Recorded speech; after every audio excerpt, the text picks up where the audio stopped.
Po dëgjoni podcastin Miqësisht e Lida, episodi 32. Okej, miqtemi, sot do flas për disa të pavërteta ose gënjeshtra në lidhje me punën, dhe do shohim se si kur i trajtojmë si të vërteta, këto dëmtojnë karrierën tonë dhe cilësinë e jetës sonë. Do të përdor këtu rastin e punës time, me që atë njoh më shumë, atë të qenit një coach ose një stërvitse për tregun e punës, si dhe shembuj nga klientët tanë. Puna ime si coach në kompaninë që drejtoj, e cila quhet Coaching and Consulting, pra ku trajnimet dhe konsulenca janë zgjedhur si mjete për të ndihmuar individe skuadra që të shkëlqejnë në potencialin e tyre profesional, duke sjellë një jetë më të mbushur për ta edhe në aspektin personal. Po, si profesion, është relativisht i ri, ndaj shumë njerëz më drejtojnë me pyetje, po dhe me dëshirën e mirë shpeshherë edhe me kurreshtinë e një gjëje të re. Dhe shpeshherë perceptimi për këtë punë që është e re, është shumë larg vërtetës, siç ndodh dhe në punë të tjera. Do t'i referojmë një mesazhi nga një nën dhe do dalim prej saj në ato pritshmëri që ngrihen shpesh dhe të lidhura me punën, që ja veshim punës, shpeshherë pas një lidhje me të vërtetën, dhe siç ndodh shpesh në pritshmëri të gabuara, ne i vuajmë pasojat. Le të vim direkt në temë. Një nën më shkruan: hapthonjzat. Lida të njoh që nga koha kur punonim te PSHM, dhe më bëhet qefi kur shoh që akoma bën çfarë bënin me ne si staf. Dhe në fakt gjithë ata me të cilët un kam punuar në PSHM sot, janë në pozicione kyçe në banka dhe në vende të tjera. Me sa duket kemi qenë shumë të përgatitur. Nëse po të shkruaj për vajzën time, dhe ajo ka shumë dëshirë të merret me gjëra sociale, dhe megjithëse ne ja mbushëm mendjen të vazhdonte ekonomikun, u mendoj që ajo e ka zemrën te gjëra të tjera. Kur dëgjuam një podcast dhe kuptoj që të njoh, më tha të shkruaj: Lida, mundet vajza ime të bëhet coach dhe a do mund ta ndihmosh sigurisht si kliente po dhe si shoqja ime? Ajo ka parë shumë në internet që shoqjet e saj jashtë shtetit fitojnë miliona duke bërë motivim te të tjerët, edhe nga divani i shtëpisë. Ti di më mirë se unë këto të rejat me këto idet, më shkruaj që të takohemi. Mbyllen thonjzat. Nëse do thjeshtëzoja çfarë zonja më thotë, në fakt është e para, a mundet vajza ime që ka të dhëna për punën me njerëzit të bëhet coach dhe të fitojë miliona nga puna në shtëpi? Në parime sa di unë, pse jo? E kush mund thotë sot, kur shohim këtë revolucion në teknologji, dhe të mendoj që gjërat janë të pamundura? Askush. Unë takoj dhe punoj me të rinjë të reja që po ja dalin shkëlqyer në këtë tregun tonë punës, dhe shumë prej tyre po punojnë nga zyrat lëvizshme, që mund të jenë nga shtëpia, një lokal, nga një bibliotek, pra kudo ku ata kanë lidhjen me këtë tregun e madh të punës, lidhjen me internetin, dhe disa prej tyre në fakt kanë nisur dhe një rrugë karriere pa pasur lidhje direkte me shkollën që kanë bërë. Mund të shohim disa profile të atyre që janë sot në mes të një trajnimi të programit ACT për shembull, dhe konkretisht do doja ta lidhja këtë me disa gënjeshtra që na mësojnë që në vogëli për sa i takon punës. Po para se të dal aty, më ngasmoj një fakt tjetër. Pyetja që kjo nën ka është në fakt: e para, a mundet vajza ime që ka bërë një shkollë, që me sa duket nuk e do dhe nuk po e shijon përdorimin e diplomës së asaj shkolle, të bëjë çfarë ka dëshirë në jetë? Apo mos është vonë tashmë, kur ajo është në 30-tat? A mund të jetë sukses për një fushë tjetër, që vetë ajo dhe prindit e kanë parë që ajo është më e përkushtuar dhe më e përmbushur? Dhe pyetja e dytë: a mundet që vajza ime t'ia dalë mban me këto idetë e saj që prindërve ju duken si iracionale, si jashtë kësaj bote, jashtë mentalitetit të tyre, ku të punuarit është nga ora 8 deri në orën 5, dhe mundësisht nga kjo punë të prodhohen të mira materiale të kapshme, të prekshme? Ka shumë mentalitete të ndryshme, ka shumë ide të ndryshme. Gjithsesi, nëse do marr pyetjen e parë dhe do ta thjeshtësoja, do të thuhet: a bëhet kur shkollën që ke bërë nuk e ke zgjedhur vetë, dhe kur diplomohesh dhe fillon dhe punë, kupton që nuk është fusha jote, nuk është talenti yt. Klientët e mi në fakt e dinë përgjigjen dhe jam e bindur që bashkë me mua tani po artikulojnë këtë gjë. Por po e sqaroj me qëllimin për të hequr disa të pavërteta në pritshmëritë tona nga puna. Dhe ajo që unë do flas është një rrugë, ajo që përdorim ne në programin e trajnimit për tregun e punës, që e quajmë PDTP. Por secili mund të shoh vetë rrugën, çfarë ka rëndësi është që të marrim të kuptojmë cilat janë pavërtetat në përgjithësi që na janë mësuar dhe që na dëmtojnë në marrëdhënien tonë me punën, me tregun e punës së përgjithësi, tek ne në programin tonë pas vlerësimit të aftësive dhe njohjes me vlerat dhe interesat e individit dhe të marra këto të vëna në tavolinë dhe të punuarit së bashku, ne fillojmë të dalim me klientin në 3 kolona bazë, mbi të cilat ndërtojmë karrierën e dikujt. Shtylla e parë e bazuar në punën nga sjell të mirat materiale. Puna ku individi përdor gjithë arsenalin që ka tashmë të lindur e të fituar gjatë jetës, dhe këtu hynë gjithë diplomat, certifikatat, dhe nëse këto janë të merituara, në fakt përkthehen në aftësi menjëherë të shitshme në tregun e punës. Idealisht do flisnim këtu, për shembull, nëse diploma jote është në economics, që ti duke punuar në fusha të lidhura me financat, çfarë ndodh kur aftësitë e marra gjatë kohës së diplomimit janë të cungta ose inekzistente, ose çfarë ndodh kur tregu është i ngopur dhe i mirë maturuar me aftësi të tilla, pra kur kërkesa për aftësitë është më e vogël ose më e madhe se sa oferta për të diplomuarit. Ndodh që kemi shumë të diplomuar në economics, për shembull, dhe nuk gjejnë punë në përputhje me aftësitë dhe me diplomimin e tyre. Shtylla e dytë që ndërtohet është ajo e talenteve dhe aspiratave të individit. Këtu shihet ku individi shkëlqen dhe ndihmohet të shohë se si këto talente në tregun e punës mund të kthehen në aftësi të shitshme. Për shembull, në rastin që folëm lart, nëse vajza e zonjës ka studiuar për economics, por ajo kupton që ka një talent në punën me njerëzit, do me thënë, ka talent në profesione që kanë interaktivitet të lartë me njerëz. Ndërkohë që tashmë ajo punon në një zyrë kontabiliteti me një orar të ngurtësuar dhe me një numër të kufizuar interaktiviteti me njerëzit. Shtylla e tretë është ajo e të dhënurit mbrapsht në shoqëri, e asaj që quhet rëndom puna vullnetare, ku individi gjatë programit tonë ndihmohet të gjejë një thirrje që është në përputhje me vlerat dhe aspiratat e tij, që mund të jetë në ndihmë të komunitetit, që mund të jetë komuniteti në ndihmë fëmijë në nevojë, të rinj të reja në fillimet pa favorizuar në lindje, apo dhe mund të jetë mosha tretë. Sa po gjendet kjo thirrje, individi ndihmohet të vihet në kontakte me grupe që ndajnë të njëjtën thirrje, dhe aty ai ndihmohet të jap shërbimet e veta vullnetare duke mos pritur të marrë mbrapsht gjë. Të gjithë ne jemi dëshmitar të vlerës që shton kjo ndërthurje në jetën e kujdo që kalon në programin ton. Është e çuditshme se sa shumë presim ne nga puna bazë, duke u mbështetur te to të pavërteta apo gënjeshtrat që na janë mësuar si të vërteta, dhe aty ndërtojmë pritshmëri që kur nuk arjen, sigurisht ne dëmtohemi, sigurisht që ne nuk pëlqejmë më vendin ku jemi, sigurisht që ne nuk pëlqejmë më të vazhdojmë në këtë rrugë karriere. Ajo që ne presim nga puna bazike, nga ajo që na sill të ardhurat, ajo që mban familjen, ajo që ne e quajmë shtylla e parë, ajo që paguan faturat, ne duam që kjo të jetë mundësisht në përputhje me diploman ton, të na sill të ardhurat të shkëlqyera, që të na plotësojnë çdo nevojë dhe mundësisht dhe çdo dëshirë. Duam që kjo punë të na plotësojë emocionalisht në marrëdhënie me bashkëpunonjësit, e sidomos me drejtuesin dhe prorin. Ne duam që kjo punë të ketë kuptim si në jetën tonë, pa ashtu dhe për rrugtimin e karrierës, që të jetë një trampolin për mëtej.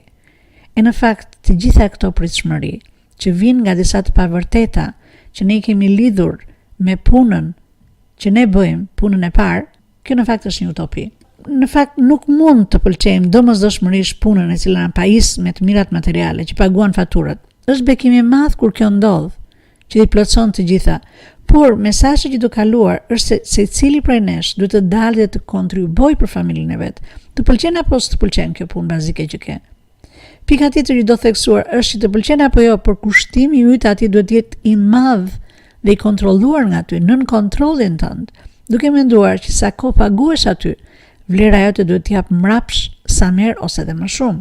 Është shumë e këshillueshme që ndërkohë që punën që bëjmë nuk e pëlqejmë, të fillojmë të mendojmë dhe të përgatitemi për punën që aspirojmë, që mund të jetë në varësi të sa ke të zhvilluar talentet dhe në çfarë faze je në kthimin e atyre në aftësi të shitshme për tregun, mund të jetë një ecje në karrierë ku tashmë ke punën bazike që është shtyllë e parë, pra le të themi në zhvillim horizontal aty ku je, ose në ndryshim po brenda industrisë, pra në një punëdhënës tjetër, ose në krijimin e një sipërmarrje tënde, duke përdorur talentet dhe aftësinë që tashmë i ke të krijuar. Pra këtu hyn dhe vlera e shtyllës së tretë, e vullnetarizmit, kur ti sheh se sa dhe si priten shërbimet e tua nga një grup njerëzish që vërtet nuk mund të paguajnë për punën tënde, shumë cilësore, vullnetare, por që janë aty të ndihmojnë me një feedback për sa dhe si ti i përçon shërbimin tënd. Kjo është me një vlerë të pamatë, sepse ti shikon dhe vën në praktik një aspirat dhe kupton që duke dhënë vetë shumë, bëhesh vetë më i pasur.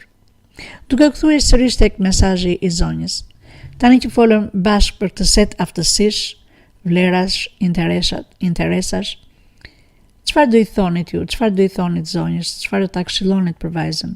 Në fakt, do të them çfarë ne themi gjatë trajnimit tonë mujor, për 7 muaj individëve që marrin pjesë në këtë program.